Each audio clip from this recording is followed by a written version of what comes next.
বিমান বিধ্বস্তের দুঃস্বপ্নের স্মৃতি পাশে রেখে ক্লাস শুরুর উদ্যোগ নিয়েছে রাজধানীর উত্তরার মাইলস্টোন স্কুল অ্যান্ড কলেজ কর্তৃপক্ষ জানিয়েছে, সবকিছু ঠিক থাকলে আগামী রোববার থেকে সীমিত পরিসরে ক্লাস শুরু হবে। এদিন কেবল নবম থেকে দ্বাদশ শ্রেণী ক্লাস শুরু হবে। পরবর্তী ধাপে ধাপে চালু করা হবে অন্যান্য শ্রেণীর কার্যক্রম। মাইলস্টোন স্কুল অ্যান্ড কলেজের জনসংযোগ কর্মকর্তা শাহ বুলবুল এ তথ্য নিশ্চিত করেছেন। তিনি জানান, প্রতিষ্ঠানটি বড় ধাক্কা খেয়েছে। শিক্ষার্থীদের মানসিক স্বস্তি এবং একাডেমিক ক্ষতি কাটিয়ে ওঠার জন্য ধীরে ধীরে শিক্ষা কার্যক্রম চালু করার সিদ্ধান্ত নেওয়া হয়েছে।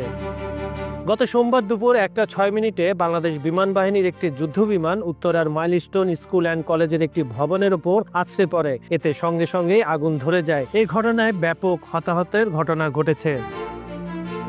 স্কুলের যুদ্ধবিমান বিধ্বস্তের ঘটনায় বুধবার সোয়া 7টা পর্যন্ত 29 জনের মৃত্যুর খবর জানিয়েছে প্রধান উপদেষ্টার প্রেস উইং। যদিও আইএসপিআর এর পক্ষ থেকে গত মঙ্গলবার বেলা 12টা পর্যন্ত 30 জনের মৃত্যুর খবর জানানো হয়েছিল। এরপর ওই দিন রাতে বার্ন ইউনিটে চিকিৎসাধীন অবস্থায় আরও একজন মারা যান, যে কারণে গণমাধ্যমে নিহতের সংখ্যা 32 উল্লেখ করা হয়েছিল। বুধবার সরকারের পক্ষ থেকে বলা হয় নিহতের সংখ্যা 29।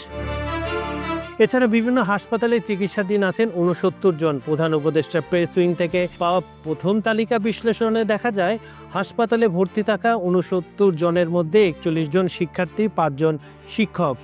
বাকিদের মধ্যে স্কুলের কর্মচারী 1 জন, ফায়ার সার্ভিসের কর্মী 1 জন, পুলিশের 1 জন, সেনাবাহিনীর 14 জন, গৃহকর্মী 1 জন, বৈদ্যুতিক মিস্ত্রি 1 জন এবং অন্যান্য আরও 4 জন। কাজল হায়দার, খবর সংযোগ।